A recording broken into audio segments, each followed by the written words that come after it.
देखो बेटा, आज का जो टॉपिक रहेगा वो आपके पास रहेगा इक्वेशंस ऑफ मोशन। अब इक्वेशंस ऑफ मोशन होते क्या हैं? सबसे पहले इसका डेफिनेशन आपको पता होना चाहिए।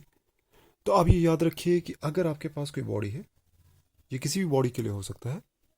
अगर मैं लेट करता हूँ मेरे पास कोई बॉडी है जिसका मास हम लेट कर रहे हैं कि वो मास m है, पर लेकिन कंडीशन ये है कि अगर मैं अज्यूम कर रहा हूँ कि ये बॉडी स्ट्रेट लाइन मोशन में है, तो ध्यान रखिएगा, आप अज्यूम कीजिए कि ये किसी प्लेटफॉर्म के ऊपर है और ये मूव कर रही है फॉरवर्ड डायरेक्शन में, लाइक दिस। तो ध्यान रखिएगा, कोई भी बॉडी जब स्ट्रेट लाइन मोशन में मूव करेगी विद यूनिफॉर्म एक्सेलेरेशन। अब देखिए, बॉडी जब रेस्ट से मोशन में आ रही है तो उसका वेलोसिटी चेंज हो रहा है। शुरू में वेलोसिटी कितना था?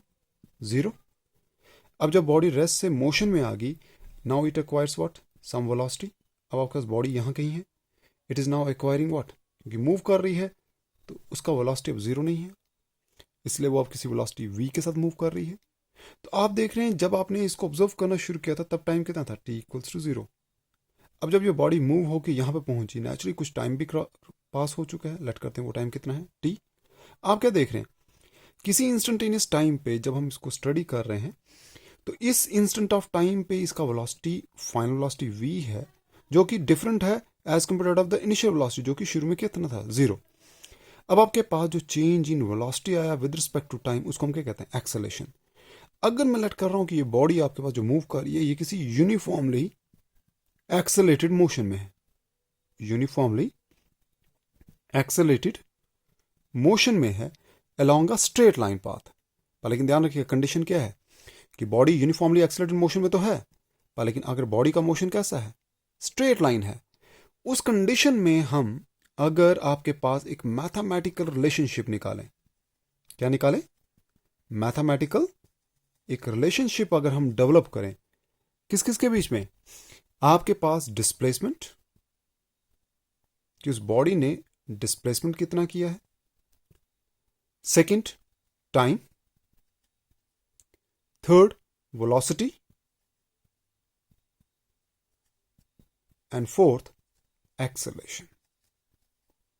तो ध्यान रखिएगा, आपको ये याद रखना है कि आपके पास जब भी आप किसी बॉडी को स्ट्रेट लाइन पाथ में मूव करते हुए देखेंगे, और अगर कंडीशन ऐसी है कि अगर वो यूनिफॉर्मली एक्सेलेटेड मोशन में है। अब यूनिफॉर्मली एक्सेलेटेड मोशन क्या होता है, हमने प्रीवियस टॉपिक में आपको डिस्कस किया है। तो ध्यान रखिएगा, यूनिफॉर्मली एक्सेलेटेड मोशन में हम अगर बॉडी को स्टडी कर रहे हैं तो उस कंडीशन में आपके पास कोई बॉडी आपको नेचुरली कुछ डिस्प्लेसमेंट भी कवर करेगी। जब इनिशियल पोजीशन से लेट करते हैं, अगर ये ओरिजिन है तो इनिशियल पोजीशन से आपके पास अगर फॉरवर्ड डायरेक्शन में मूव कर रही है तो उसने कुछ डिस्प्लेसमेंट भी कवर किया है।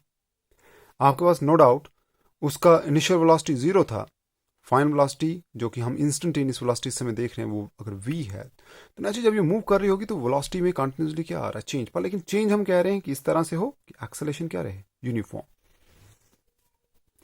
तब आपके पास जो मैथमेटिकल रिलेशनशिप डेवलप जो होगा डिस्प्लेसमेंट के बीच में, जो टाइम आपके पास वो टेक प्लेस कर रहा है, वेलोसिटी के बीच में जो इनिशियल वेलोसिटी या फाइनल वेलोसिटीज हैं, और जो एक्सेलरेशन, तो ये जो मैथमेटिकल रिलेशन इन टर्म्स के बीच में जो डेवलप होगा, उन पर्टिकुलर रिलेशनशिप्स को, मैथमेटिकल रिलेशनशिप्स को हम क्या करेंगे? Equations of motion. अगर आप इक्वेशंस ऑफ मोशन की बात करें, ध्यान दीजिएगा, आपके पास कोई बॉडी आपके पास स्ट्रेट लाइन पाथ में कब होगी और यूनिफॉर्म एक्सेलरेशन कब प्रोड्यूस होगा? उसका सबसे बेस्ट एग्जांपल है कि अगर आप किसी बॉडी को, जैसे मेरे पास ये पेन है, इस समय बोर्ड के ऊपर है, मैं इस पेन को कुछ हाइट पर ले आता हूं और हाइट पे ले आने के बाद इसको मैं ग्रेविटी इफेक्ट के अंडर इसको फॉल करवाता हूं। ध्यान रखिएगा, under the effect of the gravity जब ये फॉल करेगा नीचे की तरफ, एक बात तो है कि ग्रेविटी हमेशा बॉडी को सेंटर की तरफ खींचती है, तो इसका डायरेक्शन क्या रहेगा? स्ट्रेट रहेगा। और क्योंकि ये नीचे की तरफ एक्ट कर रहा है तो इस बॉडी के ऊपर एक्सेलेरेशन प्रोड्यूस हो रही है, और वो एक्सेलेरेशन ड्यू टू ग्रेविटी के बराबर है। और वो आपके पास near the surface of the earth क्या होती है? कांस्टेंट होती है, जिसकी value 9.8 metre per second square होती है। तो इसलिए फ्रीली फॉलिंग बॉडी का जो एग्जाम्पल है वो आपके पास यही motion of a body along a straight line path with uniform acceleration के तौर पे हम ले सकते हैं। अब मुझे बताइए, जब आपने बॉडी को किसी हाइट पे लेके गए, तो जिस हाइट से आप उसको नीचे की तरफ ड्रॉप करेंगे, नेचुरली आपके पास बॉडी इस पोजीशन से लेके bottom of this particular level तक आपके पास कुछ डिस्प्लेसमेंट करेगी। जब आप इस बॉडी को हाथों से छोड़ रहे हैं फ्री फॉल करते समय, जब हाथों से इसको क्या कर रहे हैं, छोड़ रहे हैं, उस समय टाइम कितना है, t इक्वल्स टू 0। और आपके पास जब ये ग्राउंड को टच करेगा या इस बोर्ड को जब टच करेगा, तब आपके पास नेचुरली टाइम बीत के कुछ ना कुछ टाइम हो रखा होगा। लेट करते हैं वो टाइम कितना है, फाइनल टाइम t। जब आपने इसको हाथ से ड्रॉप किया, उसके पास इनिशियल वेलोसिटी कितनी थी, 0, क्योंकि हमने उसको हाथ में पकड़ के रखा है, तो नेचुरली वो रेस्ट पे था। जब आपने छोड़ा तो ये मोशन में है, और मोशन में आपके पास उसका वेलोसिटी आपके पास continue with respect to time change हो रहा है। तो आपके पास अगर मोशन आपके पास यूनिफॉर्मली एक्सेलरेटेड है, तब मैं कह रहा हूं कि आपके पास वो जो mathematical relationships displacement, time, velocity और एक्सेलरेशन के बीच में आएंगे, वो आपके पास इक्वेशंस ऑफ मोशन कहलाएंगे। अब ये डिफरेंट इक्वेशंस ऑफ मोशंस हैं कौन कौन से, तो इसमें आपके पास 3 इक्वेशंस डेवलप होती हैं। पहली है आपके पास v is equals to u plus a into t. Second आपके पास है s is equals to u into t plus half of a t square. Third आपके पास है v square minus u square is equals to twice of a s. ये 3 equations जो आपके पास develop हो रही हैं, ध्यान रखिएगा इसमें सिंबल्स के अपने अपने मीनिंग हैं। Here the symbols have their usual meanings. अब वो सिंबल्स क्या हैं, अगर आप देखेंगे, क्या हमने ये mathematical relationship displacement, time, velocities, acceleration के बीच में निकाले हैं? यस, क्योंकि आप पहले रिलेशन को देखिए, इसमें u जो है वो किसी इनिशियल वेलोसिटी को रिप्रेजेंट कर रहा है। जिस बॉडी को आप स्टडी कर रहे हैं, कौन सा बॉडी, जो स्ट्रेट लाइन मोशन एग्जीक्यूट करेगा, जिसमें यूनिफॉर्म एक्सेलरेशन प्रोड्यूस होगी, ये उसका इनिशियल वेलोसिटी u को रिप्रेजेंट कर रहा है। ये u आपके पास 0 होगा जब बॉडी रेस्ट से शुरू होगी। पर लेकिन अगर बॉडी ऑलरेडी मोशन में है, तो नेचुरली ऑलरेडी मोशन में जो बॉडी होगी उसके पास कुछ ना कुछ वेलोसिटी तो ऑलरेडी प्रोसेस कर रहा है। तो वो जो वेलोसिटी उस समय जब हम ऑब्जर्वेशन लेना शुरू करेंगे, उस समय जो वेलोसिटी होगा, जो बॉडी प्रोसेस कर रहा होगा, उसको हम क्या कहेंगे, इनिशियल वेलोसिटी। अब आपके पास, आपको पता है t here stands for time. आप इसको इंस्टेंटेनियस टाइम भी कह सकते हैं, क्योंकि जब आप ऑब्जर्वेशन ले रहे हैं तो ये टाइम t क्या होगा, 0 के बराबर होगा जब ऑब्जर्वेशन स्टार्ट हो रही है, जिसपे आपके पास उसका वेलोसिटी कितना था, इनिशियल वेलोसिटी u था। पर लेकिन जब आपने ऑब्जर्वेशन को स्टार्ट कर दिया, तो ये टाइम अपना वैल्यू को क्या करता रहेगा, इंक्रीज करता रहेगा, जब तक कि आप ऑब्जर्वेशन को स्टॉप नहीं करते। इसके अलावा अगर मैं यहां पर देखूं तो आपके पास u के अलावा v टर्म भी थी। v आपके पास यहां पर फाइनल वेलोसिटी को रिप्रेजेंट कर रहा है। अगर मैं पहली वाली इक्वेशन में दिखा रहा हूं, तो u initial velocity, v final velocity, here t for the instantaneous time, and here a stands for the acceleration produced over the body. कि जब बॉडी मूव करेगी तो उस बॉडी में एक्सेलरेशन प्रोड्यूस होगी, क्योंकि बॉडी मोशन के दौरान अपना वेलोसिटी कंटिन्यूसली चेंज कर रही है विद रिस्पेक्ट टू टाइम, तो बॉडी में क्या प्रोड्यूस हो रहा है, एक्सेलरेशन। पर लेकिन ध्यान रखिएगा, यहां पर एक्सेलरेशन हमेशा क्या रहेगा, कांस्टेंट रहेगा। यहां पर एक्सेलरेशन क्या रहेगा, हमेशा कांस्टेंट रहेगा। तो ध्यान रखिएगा, क्या आपने पहला वाला रिलेशनशिप जो आप देख रहे हैं, क्या आपने वो एक mathematical relationship between the velocities, time and acceleration निकाला? यस। तो हमने यही तो इक्वेशन ऑफ मोशन में बताया है कि जब भी आपके पास कोई बॉडी स्ट्रेट लाइन मोशन में हो, यूनिफॉर्मली एक्सेलरेटेड मोशन अगर है, तो उस दौरान जब आप एक मैथमेटिकल रिलेशनशिप डेवलप करते हैं, डिस्प्लेसमेंट, आपके पास वेलोसिटीज, एक्सेलरेशन और टाइम के बीच में, तो वो जो आपके पास मैथमेटिकल रिलेशनशिप डेवलप होता है उसको हम कहते हैं इक्वेशन ऑफ मोशन। तो हमारे पास पहला रिलेशन, उसमें से कुछ वैल्यूज को क्या कर रहा है, सेटिस्फाई। अगर आप सेकंड इक्वेशन को देखें, सेकंड इक्वेशन में आपके पास s is equals to ut plus half of at square है। तो ध्यान रखिएगा, यहां पर जो s है, सिंबल s, कैपिटल S, ये आपके पास डिस्प्लेसमेंट को रिप्रेजेंट कर रहा है, displacement of the body under observation.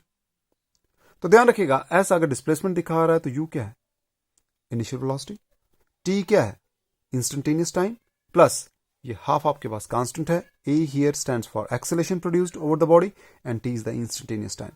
So again there is a mathematical relationship between the displacement, velocity, time and acceleration. Third relation में देखिए, आपके पास एक मैथमेटिकल रिलेशनशिप है between the velocities, acceleration and displacement. तो आपके पास ये जो रिलेशनशिप्स हमने डेवलप किए हैं, ये रिलेशनशिप्स डेवलप कैसे होंगे? तो इसको डेवलप करने के लिए हमारे पास दो मेथड्स हैं। एक है आपके पास ग्राफिकल मेथड,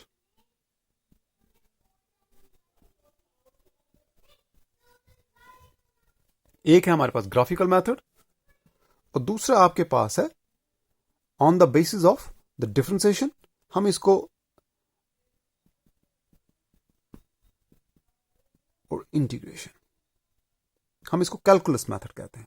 जब आप डिफरेंशिएशन और इंटीग्रेशन का यूज करके आप क्या करेंगे, इन रिलेशंस को डेवलप करेंगे, तो इसको हम मैथमेटिकली कहते हैं कैलकुलस।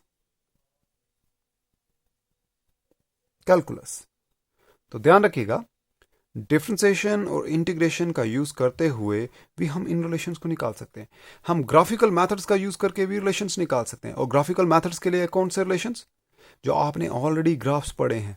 आपने देखिए वेलोसिटी टाइम के लिए ग्राफ पढ़ा है, आपने डिस्प्लेसमेंट वर्सेस टाइम के लिए ग्राफ पढ़ा है, आपने ये डिफरेंट ग्राफ्स जो हम जो आपको बता रहे हैं, डिस्प्लेसमेंट वर्सेस टाइम या फिर आपके पास वेलोसिटी वर्सेस टाइम, ये जो ग्राफ्स आपने पढ़े हैं, ये आपने डिफरेंट कैटेगरीज के अंदर पढ़े हैं।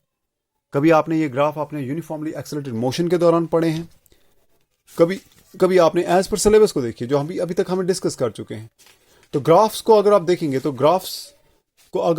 तो पोजीशन टाइम का ग्राफ आपने पढ़ रखा है, वेलोसिटी वर्सेस टाइम का ग्राफ आपने पढ़ रखा है, और आपने उसको इंटरप्रेट भी किया है। तो हमने उन्हीं रिलेशंस को लेते हुए, उन्हीं ग्राफ्स को लेते हुए हमने नेक्स्ट एक्सप्रेशंस सॉल्व कर सकते हैं। पर लेकिन सिंप्लिसिटी के लिए आपको बता दें कि हम यहां पर ग्राफिकल मेथड की बजाय हम कौन सा मेथड हम यूज कर रहे हैं इन रिलेशंस को सॉल्व करने के लिए? हम कैलकुलस मेथड का यूज करेंगे। अब कैलकुलस मेथड को यूज करने से पहले आपको डिफरेंशिएशन का कॉन्सेप्ट पता होना चाहिए। मीन्स डिफरेंशिएशन और इंटीग्रेशन के रूल्स क्या कहते हैं। तो हम सिंपल डिफरेंशिएशन और इंटीग्रेशन के रूल्स को यहां पर एक्सप्लेन करेंगे, क्योंकि ये जो कॉन्सेप्ट हैं ये आमतौर पे आपको मैथमेटिकल टूल्स जो यूनिट 1 है उसके अंडर करवाए जाते हैं। पर मुझे मालूम है कि आपने शायद मैथमेटिकल टूल्स आपने शायद स्कूल में अभी नहीं किए, क्योंकि वो प्योरली बोर्ड बेस्ड टॉपिक है। आप बोर्ड के बिना आप डिफरेंशिएशन और इंटीग्रेशन को नहीं समझ सकते। तो लेट्स स्टार्ट, क्योंकि हम इस यूनिट में हैं, अभी मुझे इसमें डिफरेंशिएशन और इंटीग्रेशन का यूज करना है। तो मैं क्या कर रहा हूं कि जो बेसिक, जो सिंपल आपको डिफरेंशिएशन और इंटीग्रेशन के रूल्स हैं वो मैं यहां पर सिखा देता हूं, जिसके बेस पे आपने रिलेशंस को सॉल्व करेंगे। Let's take one by one.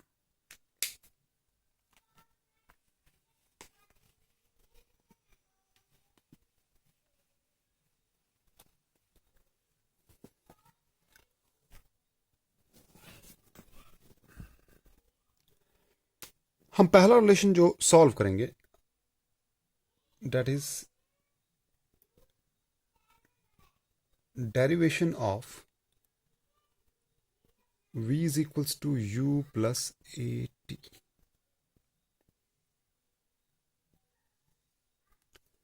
ये पहला मैथमेटिकल रिलेशनशिप है जो हम यहां पर सॉल्व करेंगे।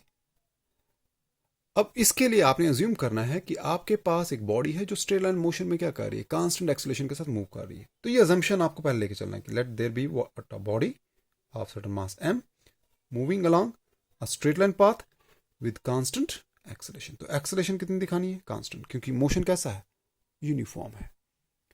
तो मुझे बताइए मैथमेटिकली क्या हम एक्सेलरेशन को लिख सकते हैं कि एक्सेलरेशन होता है change in velocity with respect to time? क्योंकि मैथमेटिकली अगर आपको याद होगा तो एक्सेलरेशन को हम कुछ इस ढंग से रिप्रेजेंट कर सकते हैं।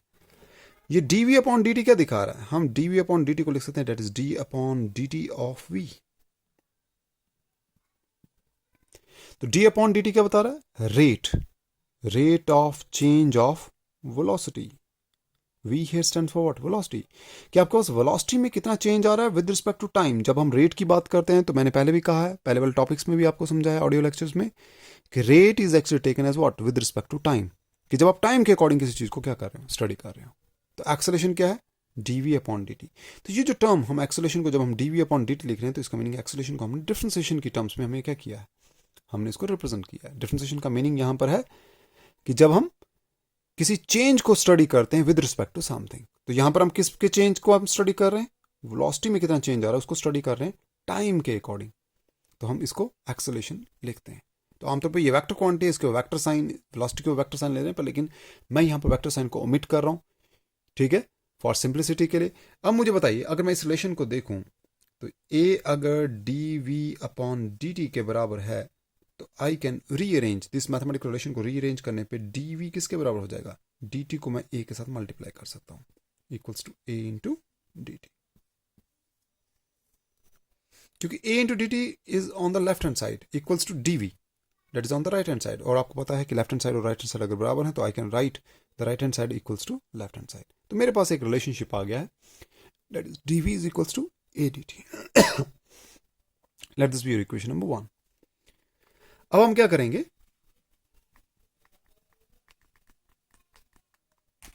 मैं इस पर्टिकुलर जो डिफरेंशिएशन टर्म में हमने चेंज इन वेलोसिटी को जो हमने इन टर्म्स ऑफ एक्सेलरेशन और इन टर्म्स ऑफ टाइम हमने एक्सप्रेस किया है, अब मैं इस इक्वेशन को इंटीग्रेट करूंगा। Now integrate equation 1 with respect to time. हमने टाइम के अकॉर्डिंग क्यों कहा, या फिर आप इसको ऐसा भी लिख सकते हैं कि आप इंटीग्रेट कीजिए इक्वेशन 1 को। तो ध्यान रखिएगा, जब आप इंटीग्रेट करेंगे इस पर्टिकुलर इक्वेशन को तो आपको इंटीग्रेट करने पे आएगा क्या।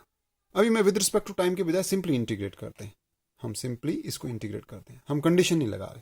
तो मुझे बताइए इक्वेशन 1 आपके पास क्या हो जाएगी, integration of dv is equals to integration of a into dt। अब ध्यान से देखिए, हमने इसके अबाउट भी इंटीग्रेट किया है, हमने इधर भी इंटीग्रेट किया। अगर आप लेफ्ट हैंड साइड को रूल अप्लाई कर रहे हैं तो राइट हैंड साइड को भी ऑटोमेटिकली वही रूल क्या होगा, अप्लाई होगा। तो आप अगर इंटीग्रेट लिख रहे हैं तो आप लिख सकते हैं now integrate equation 1 with respect to proper limits. Proper limits means कि अगर ये विद रिस्पेक्ट टू वॉल्यूम हो रहा है, सॉरी ये आपके पास विद रिस्पेक्ट टू वेलोसिटी हो रहा है, तो वेलोसिटी के आपके पास अकॉर्डिंग इसको इंटीग्रेट करना है। अगर this is the integration with respect to time, तो टाइम के अकॉर्डिंग आप इसको क्या करेंगे, इंटीग्रेट। अब इस रिलेशन को थोड़ा सा ध्यान से देखिए, एक्सेलरेशन क्या था, कांस्टेंट। तो इंटीग्रेशन का रूल कहता है कि जो चीज कांस्टेंट है, क्योंकि हमने ऑलरेडी बताया था कि बॉडी स्ट्रेट लाइन मोशन में तो है पर लेकिन एक्सेलरेशन क्या है, कांस्टेंट। कांस्टेंट एक्सेलरेशन वाले मोशन को ही हम क्या कहते हैं, यूनिफॉर्मली एक्सेलरेटेड मोशन। तो कांस्टेंट टर्म को हम हमेशा इंटीग्रेशन से बाहर निकालते हैं। तो इसलिए आपके पास नेक्स्ट स्टेप में आपको क्या हो जाएगा, डिफरेंशिएशन यहां पर डी से रिप्रेजेंट हो रही है, इंटीग्रेशन यहां पर इस सिंबल से रिप्रेजेंट हो रही है। तो ये डिफरेंशिएशन और इंटीग्रेशन एक दूसरे का क्या होता है, इनवर्स। तो एक दूसरे का इनवर्स होने के कारण एक दूसरे को क्या कर देंगे, कैंसिल। तो हमारे पास सिर्फ रह जाएगा वेलोसिटी v इक्वल्स टू, ध्यान रखिएगा आप इसको वॉल्यूम ना समझ लें, इसलिए मैं थोड़ा सा इसको v शेप दे रहा हूं। एक्सेलरेशन कांस्टेंट है इसलिए ये बाहर आ गया, और इंटीग्रेशन टाइम के अकॉर्डिंग होगा। अब आप क्या कर सकते हैं, अब आप यहां पर लिमिट्स लगा सकते हैं। अब ध्यान से देखिएगा, जब आप लिमिट लगाएंगे तो तब लिमिट के अकॉर्डिंग ये होगा क्या। अब मुझे बताइए, when in the case of the moving body, जो आपका स्ट्रेट लाइन मोशन में था, कि आपके पास when the initial velocity is taken to be what equals to 0।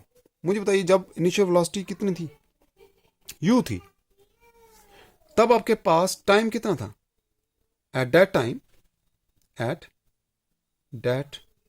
Time T भी कितना था, 0, क्योंकि आप ऑब्जर्वेशन ले रहे थे।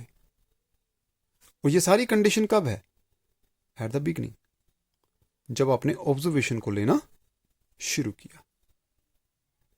पर लेकिन मुझे बताइए, जब समय बीतना शुरू हो गया, बॉडी मूव कर रही है, हम किसी इंस्टेंट ऑफ टाइम टी की जब बात करते हैं, and at time t equals to t.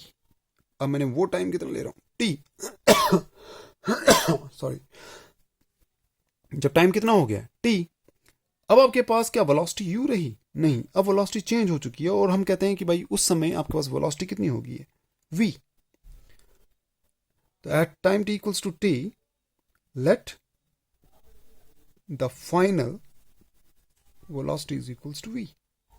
अब हम क्या कह रहे हैं कि वो वेलोसिटी कितनी होगी, v के बराबर होगी। तो अगर ऐसी कंडीशन है तो इस कंडीशन को हम अबव रिलेशन में क्या कर सकते हैं, सब्स्टिट्यूट कर सकते हैं।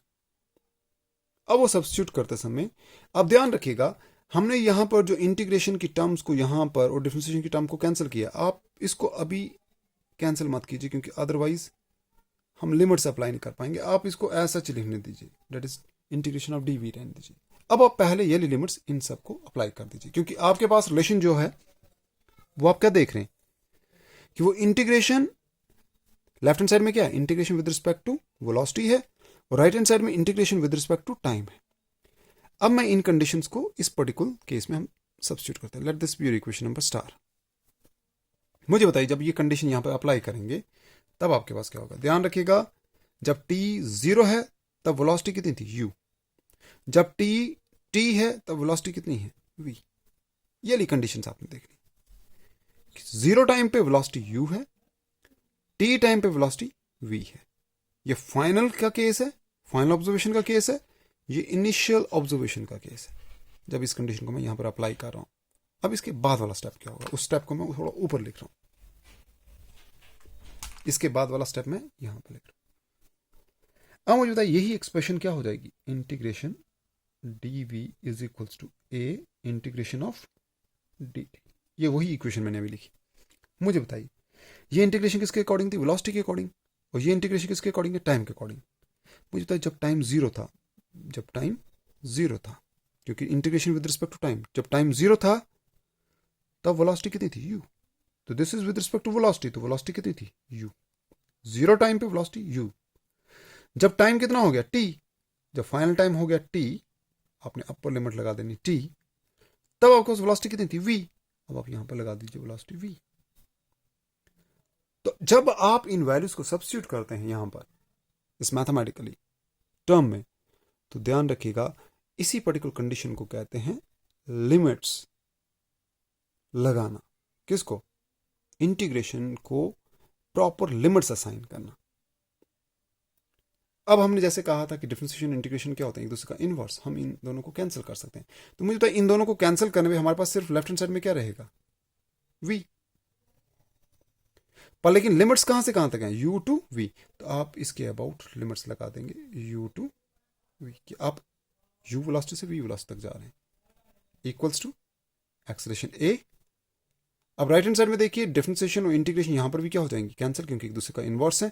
आपको सिर्फ भीतर क्या रह जाएगा, t। पर लेकिन t को लिमिट्स कहां से कहां तक है, 0 टू t। अब मैथमेटिकल रूल कहता है कि जब आप इन लिमिट्स को अप्लाई करेंगे, अपर लिमिट और लोअर लिमिट, इसको कहते हैं अपर लिमिट, इसको कहते हैं लोअर लिमिट। यहां पर अपर लिमिट t है, यहां पर लोअर लिमिट 0 है। जब इन लिमिट्स को आप अप्लाई करते हैं इन वैल्यूज में, क्योंकि ये वेलोसिटी की ही टर्म्स में है और ये टाइम की ही अकॉर्डिंग है, तो पहले आप इस वैल्यू में अपर लिमिट को सब्स्टिट्यूट करते हैं। रूल कहता है कि आपके पास पहले v की जगह अपर लिमिट डालिए। तो v की जगह जब मैं अपर लिमिट डालूंगा तो अपर लिमिट कितनी है, v। फिर रूल के अकॉर्डिंग माइनस इस v की जगह अब आपने लोअर लिमिट डालनी है, तो लोअर लिमिट कितनी है, u। आपने v की जगह u सब्स्टिट्यूट करना है। तो ये रूल जो है, इसको रूल को हम कहते हैं, पहले आपने अपर लिमिट डालनी होती है, फिर माइनस, फिर आपने लोअर लिमिट डालनी होती है। ये रूल है हमेशा जब भी आपको इस तरह की फॉर्म होगी लिमिट्स की टर्म्स में। अब मुझे बताइए इस वाली लिमिट को तो आपने सॉल्व कर दिया, अपर लिमिट और लोअर लिमिट की टर्म्स में आपने इस लेफ्ट हैंड साइड को सॉल्व कर दिया। राइट हैंड साइड को देखिए, ए रिमेन्स एज सच। अब टाइम में आपने अपर लिमिट और लोअर लिमिट डालनी है, तो टी की जगह जब अपर लिमिट डालेंगे तो वो आएगा टी, अपर लिमिट को डालना है, minus as per the formula, और इस टी की जगह लोअर लिमिट डालनी है, तो लोअर लिमिट कौन सी है, 0। तो टी की जगह मुझे क्या सब्स्टिट्यूट करना है, 0। तो ये जो हम कर रहे हैं, this is according to what, this is according to this rule. ये मैथमेटिकल रूल है जो आपने लेके चलना है। अब मुझे बताइए v माइनस यू, मैं इसको लिख सकता हूं v minus u as simple, equals to a, t minus 0 means t। तो इसको सिंप्लीफाई करने पे कितना आ गया, v minus u is equals to a into t। और लेफ्ट हैंड साइड में देखिए जो टर्म यहां पे माइनस में है, if I take this term to the right hand side it becomes what, plus. तो v किसके बराबर हो जाएगा, इस u को जब मैं उधर ले गया तो ये प्लस u बन गया। तो ये at के साथ तो साइन ऑलरेडी प्लस का था, इसलिए प्लस at। तो ध्यान रखिएगा this is what, v is equals to u plus at। तो ये हमारा पहला इक्वेशन ऑफ मोशन है। मुझे लगता है कि आपको समझ में आ गया होगा, पर लेकिन इसको समझने के लिए मैंने आपसे कहा कि सिंपल डिफरेंशिएशन और सिंपल इंटीग्रेशन के बारे में पता होना चाहिए। डिफरेंशिएशन होता क्या है, मैथमेटिकली आप याद रखिए कि अगर आपके पास एज ए होल पूरी बॉडी है, तो अगर मैं इस बॉडी को छोटे छोटे हिस्सों में क्या कर देता हूँ, कट कर देता हूँ, तो ये जो स्मॉल पीसेस में ब्रेक करना, सिंगल सिंगल पीसेस में, इसको हम क्या कहेंगे, डिफरेंशिएशन। और वहीं पे इसका उल्टा, छोटे छोटे पीसेस को अगर मैं ज्वाइन कर दूं तो एज ए होल क्या बनेगा, एक बिग पीस बनेगा, इसको हम कहते हैं इंटीग्रेशन। तो मैथमेटिकली डिफरेंशिएशन का मीनिंग फिजिकली क्या है कि चीजों को छोटे छोटे हिस्सों में करके पढ़ना, और इंटीग्रेशन का मीनिंग क्या है, छोटे छोटे हिस्सों को कंबाइन करके एज ए होल पूरा का पूरा एक बिग आपके पास ऑब्जेक्ट की फॉर्म में या बिग पीस की फॉर्म में उसको क्या करना, स्टडी करना। This is your first equation of motion. आपने सिमिलर एनालॉजी का यूज करना है और बाकी की इक्वेशंस ऑफ मोशन को भी क्या करना है, सॉल्व करना है बाय द सेम मेथड।